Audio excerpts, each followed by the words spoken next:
Today's video is brought to you by SeedsNow.com.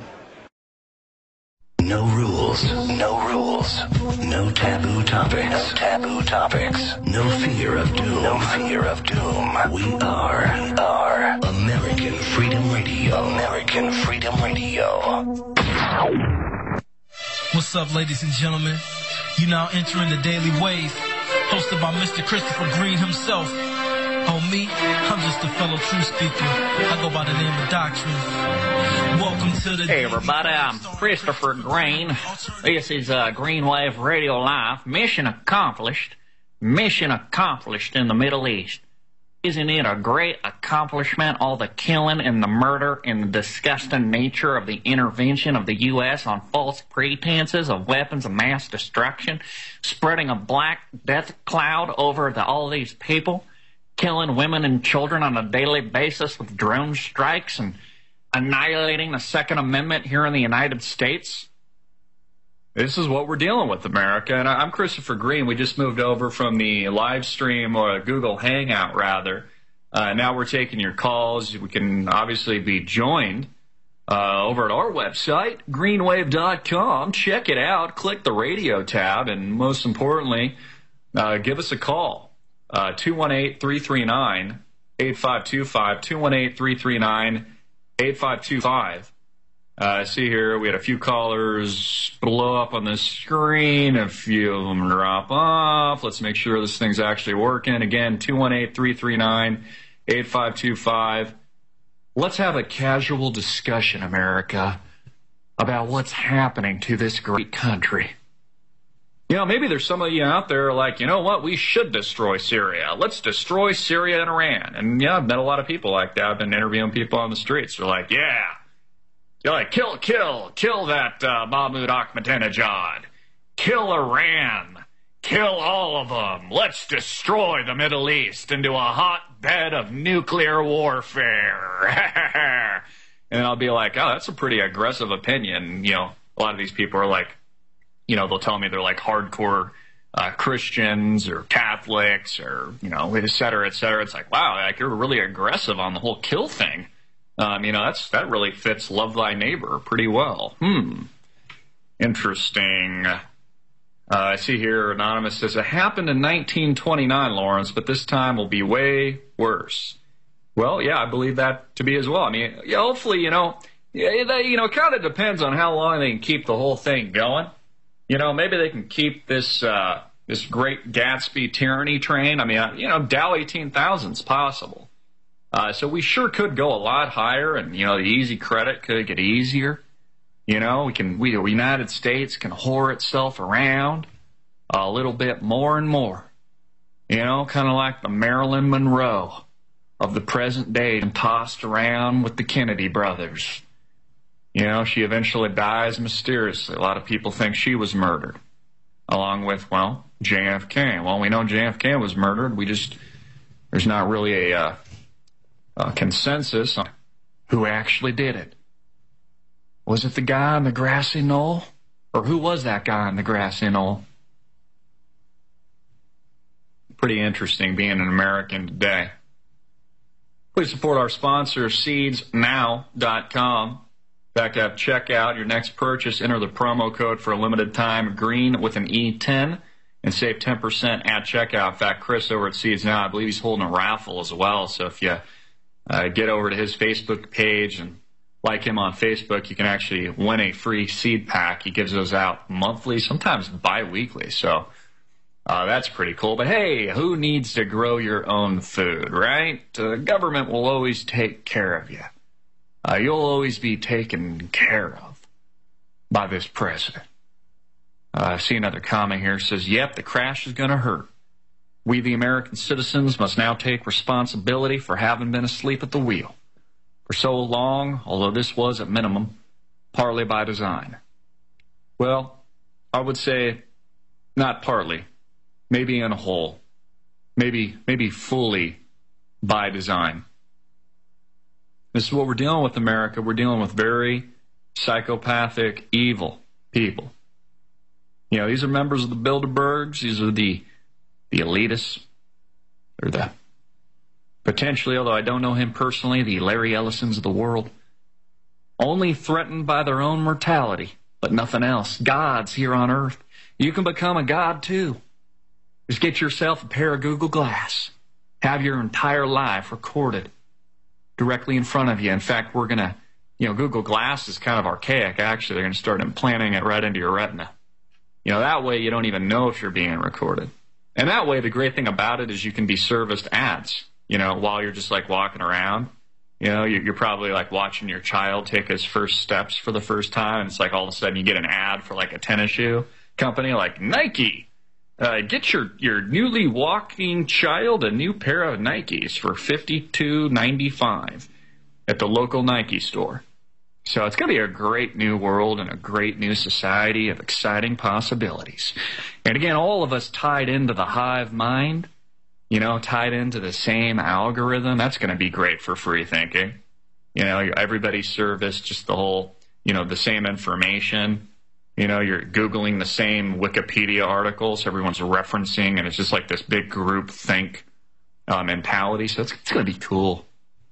Become your own god, America. Implant these devices. In fact, I'm going to do a story on it. I've been thinking about it for the past few days on the implementation of these RFID chips. Oh yeah, been reported not just by people like me, but even Forbes magazine. They've got a video. I'm going to incorporate this into a piece for, they give you the mark of the beast. Satan's just kind of like sitting over your shoulder like, yeah, take that implant. Take that mark. Take it on your forehead, wear it like a Google Glass pair of glasses, or, take it in your right hand.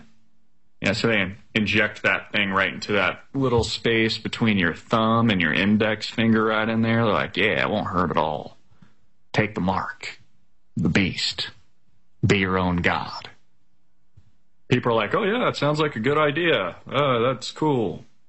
Because people are enamored by the ability to be able to, basically, once you take the mark, it'll make your life a whole lot easier. You won't have to open up your garage. It'll control the lighting and heating and air conditioning at your home. You won't need keys anymore. So, there's, some of these things sound cool. It kind of sounds like, it'd be an advantage. That's exactly how they're going to suck you into it. Like, oh, look at all the great advantages. And then, those that don't take the mark, those that aren't, choosing to go down the path of, self-destruction, are going to be considered kind of like, oh God, why are you so scared of this technology? Why won't you take the mark? And they'll feel sorry for you too. Like, oh, geez, it's like a Aborigine culture over here or something. It's like they're beating their drums out in Africa. Maybe we should enslave them. That's pretty much what Americans did. They're like, oh, hey, look at all these nice people out here in Africa, singing songs and being self-sufficient and stuff. Let's chain them up like the animals that they are, and let's put them on ships, send them back to the U.S. to work as slaves so that they can go pick cotton for a wealthy plantation owner. So, we got a lot of dirty black marks in American history for sure. The way that we treat humanity. The thing is, nothing's changed. Just, we've gone from the whole, we're going to, chain you up physically and, send you to work on some wealthy plantation owner's farm to, yeah, just put your Google Glass on. We'll service you some ads. Yeah, just take that RFID implementation. No worries. Yeah, we won't use it for our advantage. Because you have all this facial recognition software now, too, where you'll literally be able to walk around the street and identify your targets. Pretty incredible. I want to see if our phone lines are actually back up to speed here and work. And let's go to or at least try to go to our first caller. Again, our number 218-339-8525. This is a 513 area code 513. Hi, you're on the air. What's on your mind? Hey, Christopher, I just want to thank you for taking my call, and been a listener for a long time now. But do you have any way of telling people, family members, et cetera, without coming off like a conspiracy nut about getting word out about this stuff? Yeah, I think the best approach is, sometimes you kind of have to lightly introduce people to the truth. You can't just aggressively, push them all in, So, I think things that work or that I'll try to do is I'll introduce, lightly at first, depending on the person, evidence to basically, to show them like, hey, I'll tell them something. Then they typically won't believe it. Like this happened with me a lot with the National Defense Authorization Act. I was talking about this months and months in advance before it really kind of hit the public psyche. But then I'd follow it up. I'd send them a little email like, hey, check this out. This is from Forbes. This is from the New York Times or whatnot. So, almost kind of like a drip system. I think helps. And, it's tough for people too, because if they're not paying attention, these are some pretty radical thoughts. Are you, having kind of a challenge with this yourself personally, or letting friends and family know, or what's going on with you? Well, I was in Florida over Christmas when the NDAA was signed in 2011, and I told family members about it. They just looked at me like I was crazy, and I've actually lost some friends over this stuff. So I don't know. I wanted to get the word out, but people just look at me like I'm nuts. Well, what sounds nuts to other people is, honestly the hardcore truth. So, you need to kind of just have some comfort in that. Is it unfortunate? Could you potentially lose? And you said, yeah, you've lost, maybe some friends over this kind of stuff. Honestly, if that's the case, these people aren't your real friends, and, maybe they'll come around, kind of maybe give them the benefit of the doubt. But, look, with the NDAA, what I found with a lot of people is first they didn't believe it. It was like, oh, you're lying to me. Like that was pretty much what they would tell me, like this is a lie, this is a conspiracy. Then when I was able to prove that it wasn't a conspiracy, like over a constant drip system over a year or so, then it was, well, maybe Obama passed it, but it's not like he's going to use it. And, that's kind of the next argument that you'll face. Well, even being from West Virginia, the Senator Manchin sponsoring the bill, the whole public school bill, the guy is a piece of work. Yeah. I don't know. Yeah. Well, it's very scary, trying times in America, but it's important to, remain strong. I mean, hey, even during the first American Revolution, it really was just a small percentage, of our society really on the front lines fending off the redcoats. People forget that. So, you have to understand that not everybody's going to, kind of give the truth a warm welcoming. You just kind of have to understand that and try to educate people as much as you can, and not give up either. There is a massive ripple effect that is happening, and you get to a point where 10% of the population comes to a real understanding of what's going on, and it will and has changed things historically for the better. So I would just kind of stick to your guns and keep educating others. Well, it's also hard to do when you're in nursing school, too, so it's like trying to, I don't know, even with the stuff I'm seeing in nursing school with Obamacare, it's just not good. Yeah, so what do you think the impact necessarily is going to be in your field from your perspective? I'll let you respond to that, but I just wanted to mention that I've already started to see some of the first people fired here locally, like people that I actually know of, since Obamacare has taken effect, which I think it's not funny, but it kind of brings up the hilarity. Like, I mean, this is what Obamacare is. There's a gross cost to it. And a lot of businesses are just getting rid of people now. So literally, people are losing their jobs. We've actually had instructors quit the school because of it. Yeah. I mean, just flat out quit. Mm-hmm. They're like, well, we can't teach this, and you're taught one thing, and then with all this stuff coming down in 2014, it's just going to make it worse. And the fact that they're putting caps on pay. Sure. Well, that's what a lot of people don't understand is, they hear what comes out of Obama's mouth, for example, like, oh, it's free, it's like free, everyone gets health care. Isn't that great? But reality is in the world, everything always comes with a cost. And the costs that we're seeing, costs are going up, number one. Number two, a lot of people are losing employment over this. And a lot of businesses won't or are cutting back full-time employees to part-time so that they don't have to, participate in these increased costs, et cetera. So, well, I don't want to take up too much of your time, Christopher, but my last thing is, being in nursing school, we actually have to submit to vaccinations without we have to do clinicals or anything like that. So I have all these vaccines in me, but if I can do clinicals or go to nursing school without it. So that's another thing that's bad that they put on the students. Yeah, not giving you an option. They're just making it a prerequisite. Yeah, and it sucks. And even being a male nurse, it's not easy. Yeah. Well, thanks for your call, my friend. Stay strong and, keep getting the word out and just, have the confidence, too, that, the truth always rises to the top. So. Well, I appreciate it. And just keep doing what you're doing. Thank you, my friend. Okay, have a good one. Bye. You too. Let's go to our next caller here. This is 702, area code 702. Hi, you're on the air. What's on your mind? Hey, Christopher. Just a quick comment. I wanted to get your opinion on this thing with Adam Coquette and what kind of parallels you draw between this thing that could happen and the situation in the 1920s with the bonus army. Mm-hmm. I don't know if you know anything about it. It happened in 1924. You had a Major General Smedley Butler that was involved with that. That scenario was what it basically was World War I soldiers that had come back from World War I and had been promised all kinds of things by the government, and they were the rug was pulled out from underneath them. And so what exactly happened? Well, they marched on Washington. They marched on D.C., and there were police actually involved, military actually involved.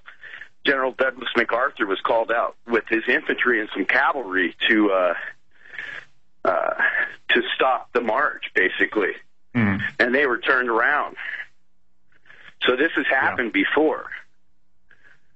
Yeah, pretty. So I just kind of wanted to know what your thoughts are on something like that, and what you think this whole thing with David Kokesh, how it will come down. Yeah, well, nobody can, predict the future. I certainly can. I touched on this lightly a little bit earlier today with one of our videos, I believe. To be honest with you, some of it scares me a little bit because I can see how, there's a likelihood for, provocateurs to kind of, get involved in something like this and, God forbid, make something bad happen. I don't think it's a reason, obviously, not to stand up for your liberty or anything like that. But, it just scares me, too, coming off of Boston and just, all that propaganda and how, the media is able to manipulate these tragedies. It'd be a perfect opportunity for them to, kind of spin this one direction and, make all these people look like terrorists, et cetera. I got to go a quick break. Hold that thought, though, and I'll come back here in a moment and address all these questions. Everybody stay tuned. We'll be right back. Hey, everybody, we are back. I'm Christopher Green. This is Green Wave Radio Live. We are, of course, taking your calls here in the second hour, 218-339-8525, 218-339-8525. On the line here with one of our callers posed a question before the break, said, hey, what do you think about Adam Kokesh's, march in Washington, D.C., on Washington, July 4th? I guess the initial reaction to, as I spoke a little bit about, is I think, we need to be careful. Adam needs to be careful how he organizes this, who's there, be very cognizant of who's there, be cognizant of potential provocateurs, people that would want to, lambaste or hurt the liberty movement itself. Could be potentially and is potentially a dangerous situation. I mean, that's just kind of the truth. Adam has my support. I think what he's doing is fantastic. I think, what this country needs is more balls, more people like him to go out there. And a lot of people think he's crazy. Like, hey, you're crazy to go do this. No, he's not crazy. This guy's he's a sane guy who cares about liberty and freedom, that's willing to stand up to this tyranny and to organize something that's peaceful to show that we have every right to be, legal gun owners here in this country, which they want to take away from us. And Cole, I'm going to let you kind of jump in here in a minute, but I wanted to read some comments because I'm going through a few threads on just what some other people think about, okay, what does this protest mean? I'm reading a comment here. Says this is from Mayor Mack, says, you don't have an armed revolt by keeping your guns unloaded, out of reach and marching all bunched up on the effing Woodrow Wilson Memorial Bridge. I've actually been to a protest in D.C., the Peace, No Blood for Oil March for Desert Storm, and it's not the cops, Kokesh, we'll have to worry about, but thousands of anti-Second Amendment counter-protesters who will be there. So that's kind of something I thought was maybe a good point. You know, there's going to probably be a large counter-protest, or potentially could be there. It goes on and on here. What are your thoughts, caller? I mean, do you have any concerns around this? You think it's a good, bad thing? Any advice yourself? Well, I can tell you I was in the military for quite a few years, but so I have kind of an intimate knowledge about how the military works. But I was shocked when I read about the bonus army and how that the government basically turned their back on them. And then when they tried to protest, two of them were actually killed. But as for myself, I did go to some protests during the Obamacare thing and was totally against it. And I can tell you that at the protest where I was at, there were definitely provocateurs, without a doubt. I was approached by two gentlemen that were promoting violence, and I basically told them to get lost. And then I was basically talking to an older lady, which I found out at the end of the protest was wearing a microphone. So I absolutely know for a fact that there are provocateurs out there that would cause problems with this event. There's no doubt in my mind. Yeah, so we know that that's going to happen. Going into an event like this, it's been and is being very well publicized. I mean, this is something even, Alex Jones has been covering in a lot of detail, getting out to his, millions of subscribers, et cetera. So, I mean, I think that these are things that Adam Kokesh knows, obviously. I mean, we're not saying anything he probably doesn't already know, but yeah, he does have to be careful because there will be provocateurs there. There will be, hopefully there's not, but there very likely could be people promoting violence. There's a possibility and always that potential that, something really bad could happen. And obviously we don't want anything like that to occur that would jeopardize the very peaceful nature of what these guys are trying to, basically portray and show through a peaceful protest and a movement, basically signaling to the government, look, you've woken us up. The great thing about Kokesh that I really do like, and I do have, a lot of respect for is, I mean, here's a guy, I mean, he was out in Fallujah, he served, he comes back home, he's pissed off, he saw what the wars were for what they really were. He's become this great activist. So, I got to give him kudos for what he's doing. My only advice would just be, be careful out there, and let's make sure it, hopefully goes off without a hitch, and that it's has a positive effect on the ultimate goal of, I think, is raising awareness and hopefully putting this on the map, and hopefully we'll get a lot of coverage. I don't know if the mainstream media will choose to cover this or not. We'll sure as heck, cover it as much as we can, so we can get it out to ears and eyeballs everywhere. But I don't know, this is a very scary time in America. And like I said, the beginning of today's radio show, there's no beating around the bush here. We've kind of entered the danger zone. Not kind of, we are in the danger zone. And we just have to be careful. And we're kind of walking a slippery slope. It's gotten to the point where, for just freedom of speech nowadays is, constantly being violated and contested. And, that's what they're coming for next. So if we don't stand up for the guns now, and there's not people like Kokesh out there rallying the troops and doing what they're doing, I don't know. Where's the hope? Because, what they'll be coming for next is freedom of speech. They'll say that will, that'll be too provocative. That'll incite. Look how they tried to lambaste alternative media around the Boston bombings. Like, oh, look at the Boston killers, the alleged killers. They tuned into these really aggressive, not only radical Islamist websites and YouTube channels, but they were listening to InfoWars and, all this other stuff. So they very much want to blacklist, this entire movement and demonize it and make us the enemy, which we need to be wary of because they've got a lot of power and they're doing a pretty effective job in convincing the American people that that's the case. We're trying to do everything we can to combat that, but that's what we're, faced with, is a very powerful, centralized government that is literally out of control, that is, implemented and is implementing an agenda of tyranny and literally firing from all angles. Any other thoughts or comments you want to add to that, caller? Or? Yeah, I think you're exactly right on, Christopher. Thanks for all your information and stuff on your YouTube channel and all that. I watch it all the time. I think you're doing a really good job. I guess one last question: do you intend to be at the rally in D.C. at all yourself, or? It's not something I really don't know, to be honest, at this point. I mean, I know I'm going to cover it, or I'd like to cover it at the very least. Wish we were a little bit closer, to be honest with you. I wasn't all the way out here in Arizona. It might be easier to get there, but that'll be something. Yeah, I'll let you guys know whether or not we decide to get out there. So, but at the very least, we'll definitely be covering it from here at home. So thanks, okay, awesome, brother. Yeah, thanks for your call and thanks for the support, and really appreciate it. All right, we'll talk to you. All right, take care. So pretty incredible. I mean, you hear it there, guys. I mean, guys and gals tuning in. I mean, you can just hear it in people's voices. It's a scary time. I mean, I don't know any other way to sugarcoat it or anything like that. I think we're making headway, but we got to be careful, and that would be my only advice. And I don't really think Adam Kokesh really needs the advice. I think he's pretty self-aware of what he's getting himself into, and that's why we should support him, and we should support what he's trying to do.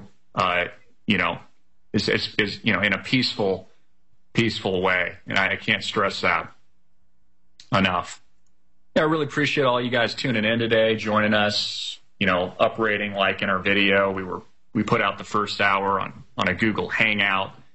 I really appreciate that. We got a lot of you guys in the chat here. People are asking, hey, any of you going to march? And I'd like to hear from you too. Any of you planning on going to be there July 4th, or any of you local in Washington D.C., where it's an easily accessible trip? And something I'm actually not familiar with, maybe you guys can even educate me on, is has Kokesh put some kind of restrictions on how he's monitoring who's in this group? Or is he just kind of welcoming everybody, including potential provocateurs? I would think he'd almost want to personally almost interview everybody that was there. And I don't know. I mean, you think about it, too, like Chris Kyle, for example. Here was a guy that comes back. I'm not necessarily endorsing what he did overseas as a sharpshooter or anything like that. But, he comes back. He tries to, with good intentions, help a guy with PTSD and ends up getting killed.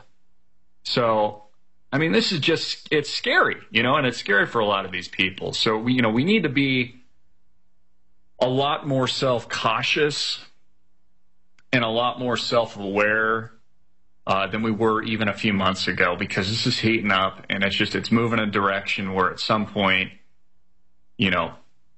there is a lot of emotional, kind of psychological conflict occurring right now. And you just really hope, and I certainly pray, that it doesn't result in some kind of physical violence or something like that, because that would only hurt what we're all trying to do. That would hurt the movement. That would hurt liberty. That would hurt freedom everywhere. It would blacklist, that movement, this movement, certain people, and that would just be a tragedy. So that's something that I really don't want to see happen. In the meantime, though, most of America are not very concerned here. And I don't know, it's just pretty incredible. There's a lot more coming out, too, with Benghazi Gate, which honestly, a lot of people just don't. I mean, how much do we have to report on that? General Petraeus, that scandal, that cover-up, Obama clearly running guns out of Libya into Syria now, which has been used to arm al-Qaeda and insurgents, which they label incorrectly, in my opinion, as freedom fighters, are now blasting off those same weapons at commercial airliners. Remember, there was a Russian jet shot at not too long ago. Then the false accusations that Bashar al-Assad's regime was using sarin gas. That's a lie. So all of this is boiling and, heating up into one direction. And it's not It's not a good one. It's not a good one, America. You know, you can check out a lot of our content and really get the latest constant stream. If you're not already, make sure to like us on Facebook, join our Facebook page, Greenwave TV, subscribe to us on Twitter, subscribe to me, follow me at Greenwave. That's at Greenwave on Twitter. I really need your support in that department because honestly, it's one of those things that I focus most of my attention on just purely getting content out, and it actually takes a lot of organization around social media to, increase the virality of what we're doing to reach more eyeballs. So if you haven't already, just simply go to the Facebook page right now, like that thing. Take you about 2 seconds to do, and it's greatly helping out what we're doing here within the alternative media. Of course, you can get our constant video stream on our VOD site. I like to call it that, the video on demand site, amtvmedia.com, where we plug and embed all of our daily video content. And we've got a great community there with tens of thousands of people that you can connect with, whether or not you're just simply commenting on the videos themselves or you're interacting within our forums. You can also subscribe to our newsletter, which I need to start putting out on a more regular, timely basis. We've got quite a few of you subscribe to that, and it's a great way we can stay in touch with you and, get out any, breaking important news to you in a timely manner. But we are being hit on all ends of the stick here. And, sometimes, again, we got to regroup. We got to re-energize ourselves. We got to stay strong. We got to keep our faith strong in what we're doing. Just like we had that one caller call us and say, hey, he's lost friends over this. A lot of you probably face that. Those people aren't your real friends. Your real friends can disagree, agree, doesn't really matter with your political viewpoints. If they're willing to trash a friendship over the truth, and, those aren't friends. And you also have to be just cognizant of, people in general. And, it's not necessarily the great majority's fault that they're so propagandized and indoctrinated into our American, American society and culture and mainstream media. And so, that's why you kind of have to peel back the orange lightly at first in a lot of these circumstances and do your best to be a drip system to these people. Keep dripping a positive message to them and educate them and empower them so that they can't ignore the truth. Don't just tell them. Drip it to them so that they are learning, that their eyes are opening up, that the wool's being pulled from their eyes, and they kind of engage in the truth in this material, things like the NDAA and, things that Obama says, which later turn out to be lies, just like Bush, how it's well known there was no WMDs in Iraq, et cetera. I mean, you need to continuously expose the lies and the deceit and the corruption. And ultimately, the truth, like anything that is genuine, has a tendency and will, in my opinion, see daylight, will rise to the top. And, you just got to rely on that and be faithful. I see a lot of people here, say one of our anonymous comments says, hey, Colorado is a crazy place now. And so, we're seeing this march against tyranny, not just in D.C. with people like Adam Kokesh coming up July 4th, but we're seeing this march all over the country. And it's really taken shape and it's really taken root in a number of levels. I just want to thank all of you for helping us push liberty forward and getting the word out to your friends and family. I had to go to a quick break. We'll be taking a few more calls. Having a great show today. Everybody stay tuned. Be right back. Christopher Green, Greenwave Radio Live. Everybody, we are back. I'm Christopher Green, Greenwave Radio Live, broadcasting around the world through our syndicate, AmericanFreedomRadio.com. Please support them. Please support us. Visit our websites, like us on Facebook, donate to the cause, share and spread the word. I'm taking your calls for the remainder of the show today. Again, our number 218-339-8525, 218-339-8525. Got to look like a 480 area code, 480. Hi, you're on the air, my friend. What's on your mind? Hey, man. How you doing today? Well, we're plugging along. That's for sure. What's Yeah. Well, I first of all, I want to apologize if I'm off topic or anything. I decided to listen to music today, and then I was like, all right, I'm going to get back into it, and I just tuned in. So, Okay. But the last time that I called in, I brought up the topic of we the people not being you and me, not being the general public. And I think the problem that I had leaving that discussion, unfortunately, as a caller, I can be taken out of context, or just maybe my point might not be taken the exact point that I was trying to get across. So maybe re-illustrate that point again. Remind me. Yeah.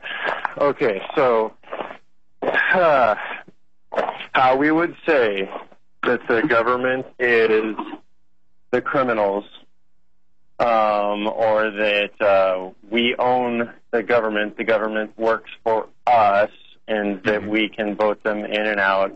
We all know that's a charade, yada yada. But we think that it's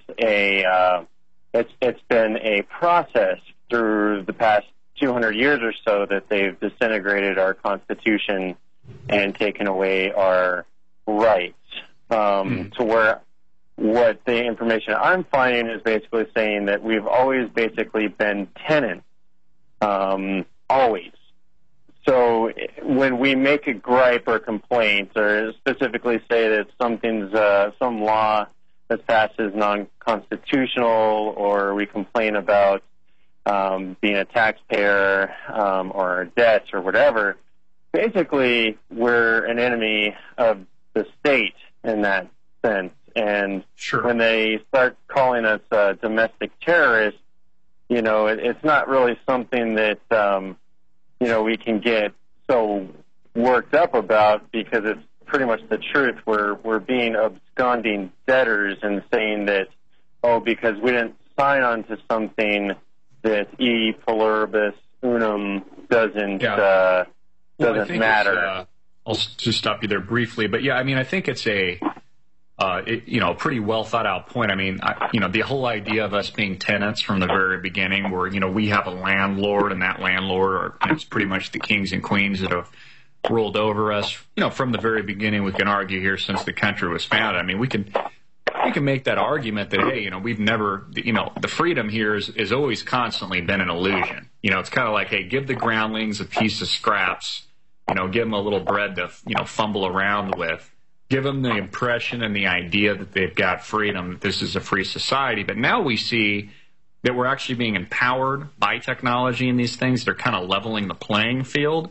We're seeing that, those in charge of us are like, well, this is a little bit too much of an even playing field. We got to change this. Let's make everybody an enemy combatant and a terrorist, pass the NDAA, lock any dissenters up, crush the freedom of speech, get rid of the Second Amendment. So, that we can argue, but I would like to think, along with, a lot of other Americans, that, our founding principles here did have good intentions, and I believe that they very much did.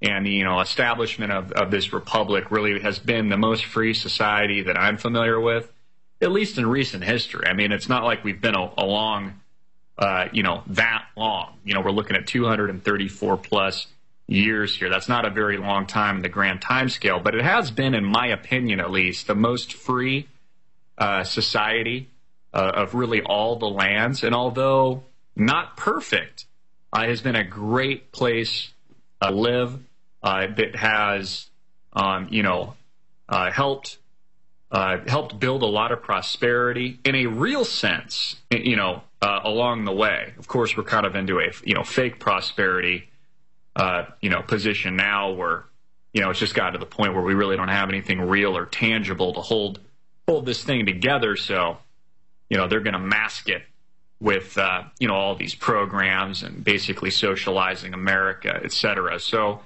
did you have maybe a follow-up to that initial thought you'd like to share? Yeah, definitely. Like I saw a satellite image floating around on Facebook. Excuse me about the wind, if that's a problem. Sweden, which I guess is a socialist country. And I'm not saying socialism is good. I'm not saying any of the isms are really good at this point. I kind of like to step outside of them and look at the fact that we've had all the resources we've needed to create harmony with our international treaties and whatnot for quite some time now. I mean, just looking at the hemp plant for starters, but now we've got like 3D printers and everything else coming out that are bringing manufacturing home, but it's not necessarily good for the economy. But the satellite image of Sweden was, basically a picture of their subdivision compared with the satellite image of America's subdivision, and we've got concrete and more concrete and swimming pools and grass. Yeah, it's like they have they've got gardens in the front and the back, and they trade amongst neighbors. They communicate. They're organized. And even though it's a socialism, I'm not talking about that. Like, I don't want to get mixed up in that conversation. I'm not pro really anything at this point. Yeah, the free market sounds pretty good to me. But talking about isms too, anything that's taken to an extreme is typically not a good thing, and that's why, for example, governments overseas that are very ideological in nature, where they mix politics with religion, and it's very extreme. A lot of the times, typically, isn't a good thing. You don't want to be, at least I don't think. I mean, I think you want a balance, in society. And that's why I say, too, I mean, even, I consider myself a capitalist, but I'm also not going to say that there's not imperfections to capitalism. There clearly is imperfections, and a lot of them are readily apparent, even right now. That socialism doesn't exist already here in America kind of thing. Socialism, to me, honestly, sounds really great in theory. Honestly, if I was at a sales pitch for socialism, a lot of salespeople get people in a room and kind of give the pitch. I mean, it sounds like a good one. Like, hey, redistribute the wealth. Give, take, make sure everybody's happy and, everybody's got health care and is taken care of by our society. I mean, it sounds very idealistic, and it sounds, maybe that's worthwhile considering. But at the end of the day, that's not reality, the reality, at least in my opinion, is, you take from the producers, you're stealing from producers, redistributing wealth to a lot of people that are just gaming and taking advantage of the system. They're not even people that really need the help. There's a giant cost to that. There's a disincentive for performance and for entrepreneurship, and risk-taking in general diminishes the whole concept of survival of the fittest, and kind of the capitalist nature of our society. I think it limits freedom, because you have the government deciding for you, what they're going to do with the wealth that's created by the few that actually create it. So I mean, it's good to open up these discussions, and that's why I always really liked the whole idea of. And I think that this will be implemented and put into action, as it already is. But you've probably heard of seasteading, where they've been basically looking at building seasteads out in the water outside of San Francisco. A lot of Silicon Valley billionaires out there that are interested in this sort of thing. They've talked about, like, hey, we could build a Reddit island where, you could have these seasteads in competing environments, where we could actually, for the first time, test competing social structures, like next door to each other, where you could have a socialist seastead, a capitalist seastead, an anarchist seastead, all at the same time, where people choose to live there. We could actually see them in action, much like an experiment, or like a scientist would evaluate the repercussions, benefits, pros, and cons to each scenario. Because, all of us are indoctrinated into a way of thinking, including myself. And so, you kind of constantly have to question yourself and understand, hey, Was I fed this at an early age where I'm just kind of being propagandized to think this way? And then there's the nature versus nurture argument to all of it. You know, we're shaped by our own human experience, et cetera. Yeah, it seems like we've all have different flavors of Stockholm syndrome. Mm-hmm. You know, so but yeah, I appreciate you taking my call. I just don't want to be. I want to. With what I do, and I'm sure it's the same thing with what you want to do, is you want to kind of prevent a bloody war and not be a pest. Yeah. Well, thank you very much for calling in. I appreciate it. Christopher Green, Greenwave Radio Live. Get it out everywhere. Like us on Facebook. Join the movement. Help our cause of liberty, as always. Hard hitting and in your face. Thanks for tuning in, everybody. Peace.